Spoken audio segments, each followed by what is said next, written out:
Hello, my name is Om Prakash Kumar. Let's continue our chapter Light, Reflection and Refraction.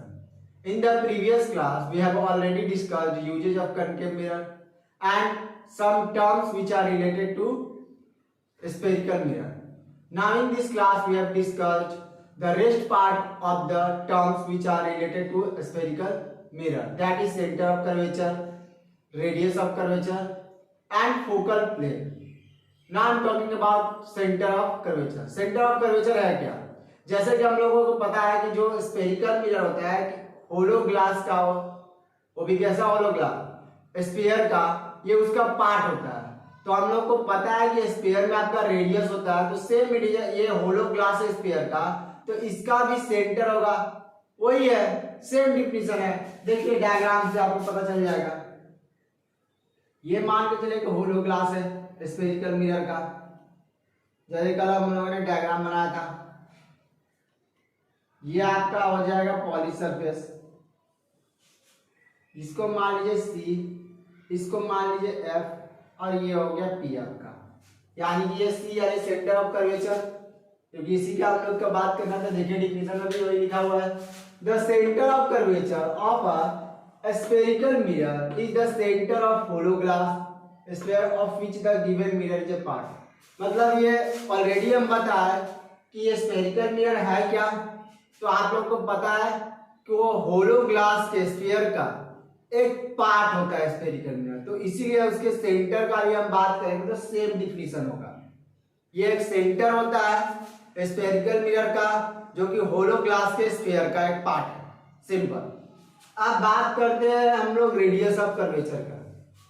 तो radius of curvature का मतलब जब ये centre है तो इस सेंटर से जो डिस्टेंस यहां तक P तक का है, यानी कि the distance between C and P is called radius of curvature. हम ये भी बोल सकते हैं the distance between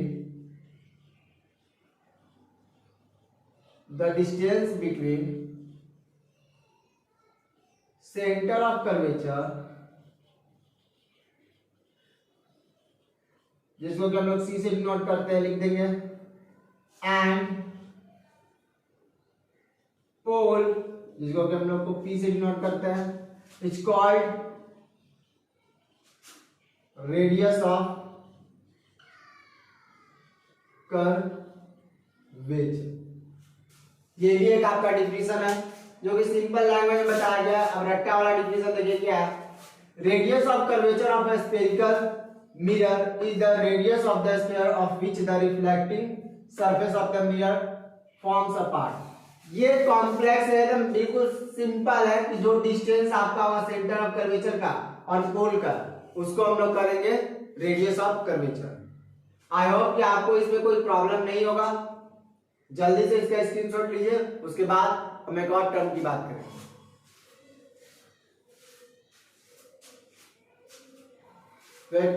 I hope कि आप लोगों ने इसका स्क्रीनशॉट ले लिया होगा। चलिए अब नेक्स्ट बात करते हैं। अब हम लोगों ने कभी कभी सुना होगा कि रेडियस ऑफ कर्वेचर और फोकल लेंथ का रिलेशन पूछता है कभी कभी एग्जाम में, तो लिखेंगे हेडिंग डालकर the relation between radius of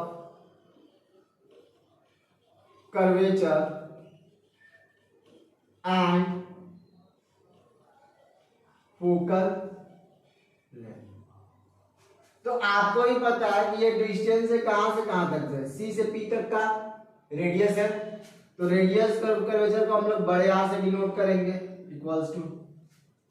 अब देखिए हम लोगों ने कल ये भी पढ़ा है कि जो डिस्टेंस एफ और पी का जो होता है वो आता है आपका फोकल लेंथ। जितना डिस्टेंस इसका उतना डिस्टेंस इसका भी होता है, तो यानी कहने का मतलब हम बोल सकते हैं रेडियस ऑफ कर्वेचर जो होगा वो ट्वाइस टाइम होगा फोकल लेंथ का, जिसको कि हम लोग स्मॉल एफ से डिनोट करते हैं। R for radius of curvature और एफ फॉर फोकल लेंथ। ये वेरी वेरी इंपॉर्टेंट है, आपसे कभी पूछता है एग्जामिनेशन वगैरह में, एमसीक्यूज वगैरह। तो जल्दी से इसका स्क्रीनशॉट लीजिए। यानी कि हम बात करें ये डिस्टेंस और ये डिस्टेंस दोनों मिलकर बनता है आपका रेडियस ऑफ कर्वेचर। बताइए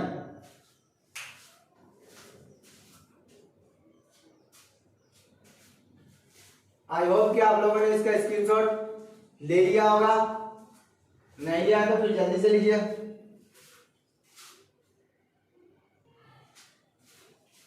आई होप कि आप लोगों ने उसको अच्छे से समझ लिया होगा, उसमें कोई प्रॉब्लम नहीं होगा, इवन आप लोगों ने उसका स्क्रीनशॉट भी ले लिया होगा। अब जो हम लोग बात करेंगे, जो लास्ट पार्ट है आपका टर्म्स का, स्फेरिकल मिरर का, वो है फोकल प्लेन। जो ये कोई बताता है नहीं, ये आपको लेंस में बताता है, बट मैं आपको स्फेरिकल मिरर में बताऊंगा कि ये होता क्या है। चलिए देखिए, डायग्राम से आपको क्लियर हो जाएगा, उसके बाद हम लोग डिफिनीशन में तब देखेंगे। ये मान लीजिए कनकेव मिरर है, ये आपका प्रिंसिपल एक्सिस हो गया, यहाँ ले लेंगे सी, यहाँ ले लेंगे और यहाँ ले लेंगे पी। आपको एक रूल अभी बताया जाएगा कुछ देर पहले, मतलब सॉरी कुछ देर बाद, उसके बाद आपको समझ में आएगा कि ये है क्या। जैसे जब एक लाइट ये आपका प्रिंसिपल फोकस से होकर जब पास होता है तो पैरेलल हो जाता है किसके, प्रिंसिपल एक्सिस का। और ये डायरेक्शन जरूर बनाइएगा कि लाइट यहाँ से है, उसके बाद रिफ्लेक्ट होकर, सॉरी ये डायरेक्शन इधर को होगा, रिफ्लेक्ट होने के बाद ये चला गया। एक लॉ होता है कि सेंटर ऑफ कर्वेचर जब कोई एक लाइट रे पास होता है तो वो उसी के तरफ आपका क्या होता है, मुड़ जाता है। ओके, चलिए आप देखिए, यहां से जो परपेंडिकुलर ड्रॉ हो रहा है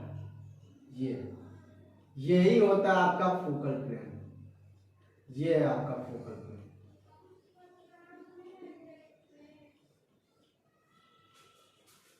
अब देखिए डिफिनेशन में वही लिखा गया है, a plane passing through the principal focus. ये एफ क्या आपका प्रिंसिपल फोकस है, यहां से एक लाइन ड्रॉ किया गया जो पास हो रहा है, ठीक। उसके बाद देखिए normal to the principal axis, ये जो आपका प्रिंसिपल एक्सिस है ये नॉर्मली क्या हो रहा है, इसमें इंटरसेक्ट हो रहा है। नॉर्मल क्या मतलब यहाँ पर 90 डिग्री बन रहा है, ये चीज ध्यान दीजिएगा। ओके,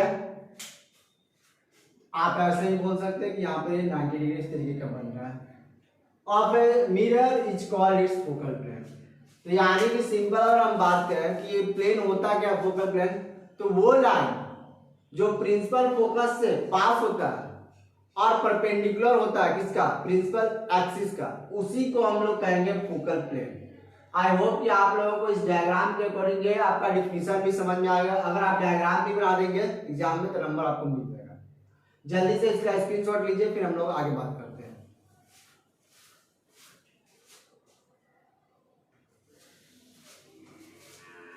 आई होप कि आप लोगों ने उसका स्क्रीनशॉट ले लिया होगा और उसमें कोई प्रॉब्लम नहीं होगा। अब हम लोग बात करेंगे, अब रूल्स की बात करेंगे। रूल्स का ये यार, रे selected for image formation by spherical mirror, मतलब जो हम लोग इमेज बनाते हैं कनकेव मिरर का और कन्वेक्स मिरर का, उसके रूल्स के बारे में हम लोग को पढ़ना है। तो आप डिफिनेशन की तरफ छोड़िए, डायग्राम देखिए, उसके बाद हम लोग इसके बारे में पढ़ेंगे। इमेजिन करिए कि ये कनकेव मिरर है और ये हम लोगों ने पॉलिश कर दिया। उसके बाद हम लोगों ने एक लाइन ड्रॉ करा, यहाँ पर हम लोगों ने पी कर दिया, यहाँ पर हम लोगों ने सी करा और यहाँ पर एफ करा, ठीक।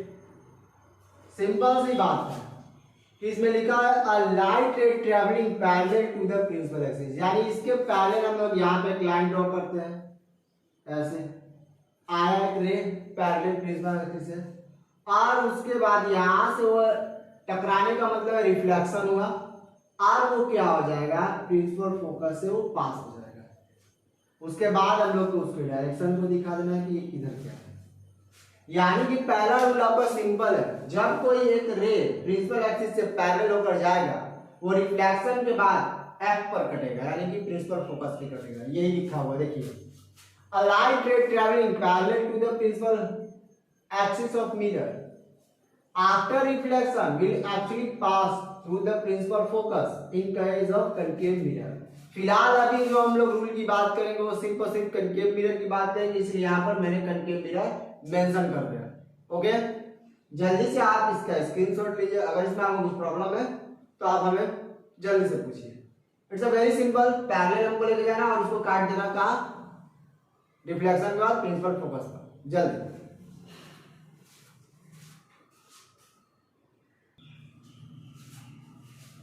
आई होप कि आप लोगों ने उसका पहले वाला रूल का स्क्रीनशॉट ले लिया होगा और उसमें कोई प्रॉब्लम नहीं होगा। अब हम लोग सेकंड की तरफ बढ़ते हैं। फिर हम एक डायग्राम बनाएंगे कनकेव मिरर का, फिर इसको हम लोग पॉलिश कर देंगे। यहाँ पर हम लोग एक लाइन ड्रॉ किए, सॉरी सीधा करेंगे, और हाँ ये P हो जाएगा, ये C हो जाएगा, ये F हो गया।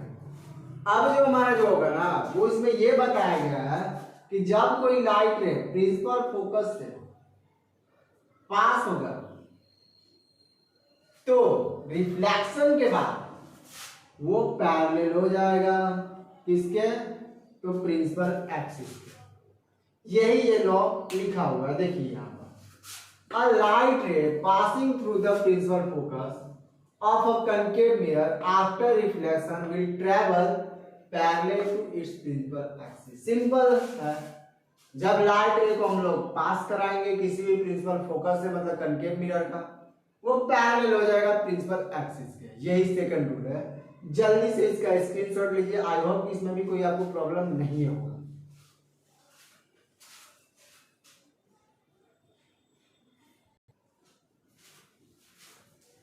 आई होप कि आप लोगों ने उसका भी स्क्रीनशॉट ले लिया होगा।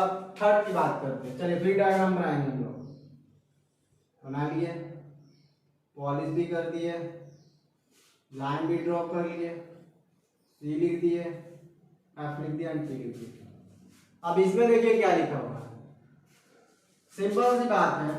अब पहले हम लोगों ने F से कर, आप C से करेंगे, मतलब हम लोग लाइट को लाएंगे, C के पास लेके जाएंगे। जब C से जब हम किसी लाइट रे को पास कराते हैं, इंसिडेंट कराते हैं, तो रिफ्लेक्शन के बाद वो उसी पास से लौट जाएगा। यही थर्ड रॉ है, लिखा हुआ देखिए, a light ray passing through the centre of curvature, यानी कि C से जब हम पास कराएंगे, after reflection is reflected back along the same path, मतलब उसी पाथ से वो क्या हो जाएगा, लौट जाएगा।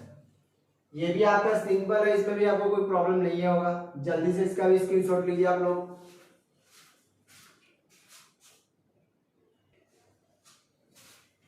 चलिए अब हम लोग लास्ट रूल की तरफ बढ़ते हैं। देखिए फिर डायग्राम बनाएंगे, बना दिया, पॉलिश भी कर दिए, यहाँ लिख दिए C, यहाँ लिख दिया F, सॉरी, और यहाँ लिख दिए P। इसमें क्या बताया गया कि जब हम किसी लाइट को इंसिडेंट कराएंगे पोल से, तो सेम एंगल बनाकर भाग जाएगा, मतलब निकल जाएगा रिफ्लेक्शन के बाद। यानी कि ये एंगल I है और ये एंगल R है, जो कि हम लोग लॉज ऑफ रिफ्लेक्शन में हम लोगों ने पढ़ा है कि एंगल I बराबर में एंगल R, मतलब जो भी एंगल बनाएगा वो लगभग सेम होगा, लगभग नहीं इक्वल ही होगा, मस्ट है ये, otherwise laws of reflection invalid हो जाएगा। ये चीज ध्यान दीजिएगा। Ray incident at pole is reflected back, मतलब आया, रिफ्लेक्ट हुआ, same angle with principal axis, principal axis से सेम एंगल, मतलब ये जो प्रिंसिपल एक्सिस है इन दोनों के बीच में एंगल बनाया, ये इंसिडेंट एंगल बनाया और यहाँ रिफ्लेक्टेड एंगल बनाया, दोनों का वैल्यू सेम कर दिया। यही है आपका फोर्थ रूल। स्क्रीनशॉट लीजिए जल्दी से।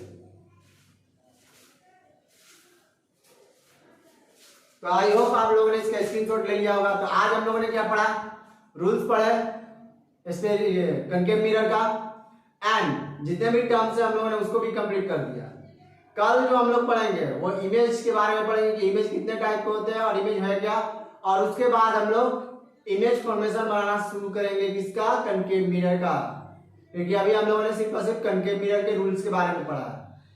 आई होप कि आप लोगों को इसमें कोई प्रॉब्लम नहीं होगा। अगर कुछ भी प्रॉब्लम है आप हमें कमेंट बॉक्स में लिख कर पूछ सकते हैं, इसका सॉल्यूशन आपको नेक्स्ट वीडियो में जरूर दिया जाएगा। अगर वीडियो पसंद आए तो लाइक करिए, शेयर करिए, अपने दोस्तों को भी बताइए इस चैनल के बारे में। Thank you.